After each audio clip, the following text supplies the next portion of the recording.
Thank you so much for supporting me SS power of words. అలాగే 15% కంటే ఎక్కువ discount ప్రోడక్ట్స్ను shopping చేసినా సరే ఆఫర్స్ దొరకక టైం వేస్ట్ చేసుకుంటున్నారా?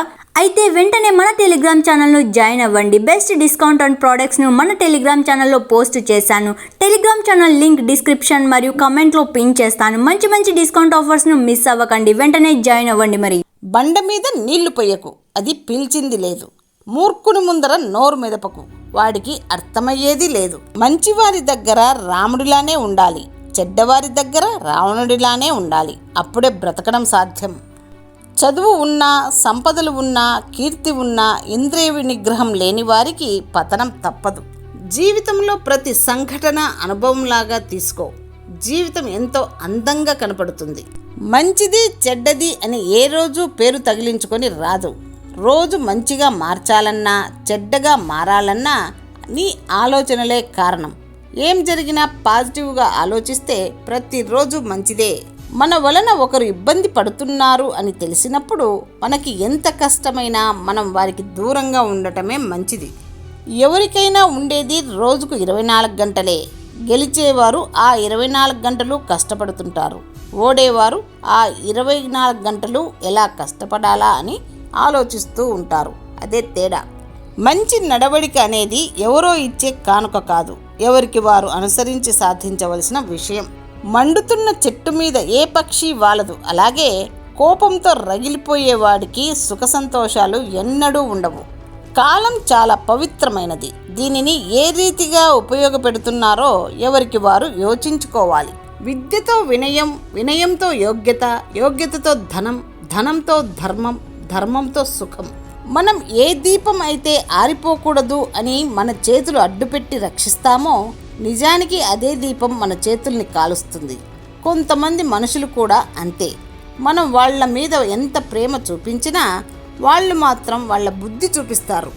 ఓపికగా ఈరోజు ఎదురు చూస్తేనే మన బ్రతుకు చీటీలో రేపు ఏమి రాసిపెట్టి ఉందో తెలిసేది. ఈరోజు మొగ్గే రేపటి వికసించిన పువ్వు కదా. అడుక్కు తినైనా బ్రతుకు, కానీ అయిన వాళ్ళ దగ్గర మాత్రం ఆర్థిక సహాయం అందుకోకు.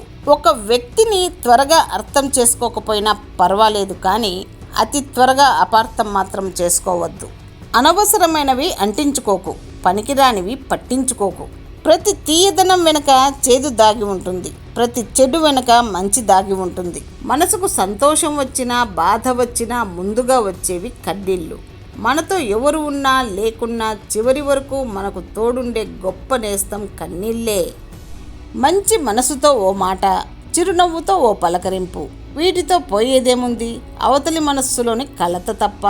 సాటి మనిషిని మనస్సును పలకరించడం మరవకండి.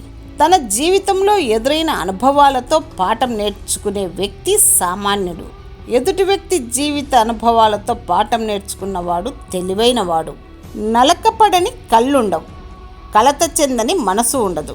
కళ్ళు ఏడ్చిన ప్రతిసారి మనసు బాధపడాలని రూలేం లేదు, కానీ మనసు బాధపడిన ప్రతిసారి కళ్ళు తప్పకుండా ఏడుస్తాయి. అదే కళ్ళకు మనసుకు ఉన్న సంబంధం. నాకు ఒంటరిగా ఉండడం చాలా ఇష్టం. ఎందుకంటే నకిలీ మనుషులను పరిచయం చేసుకొని బాధపడడం కంటే ఒంటరిగా ఉండటం మనసుకి ఆరోగ్యానికి చాలా మంచిది. ఉండి పట్టించుకోలేదు అనే బాధ కంటే ఎవరూ లేరు అనే ఫీలింగ్ చాలా బాగుంటుంది. ముడుచుకొని కూర్చుంటే రెక్కలు కూడా భారంగా అనిపిస్తాయి. విరుచుకు ఎగిరితే రెక్కల ముందు ఆకాశం కూడా తక్కువే.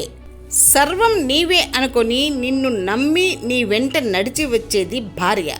ఆ నమ్మకాన్ని వమ్ము చేయకుండా నేను అదృష్టవంతురాలిని అని భార్య గర్వపడేలా చేసేవాడే భర్త.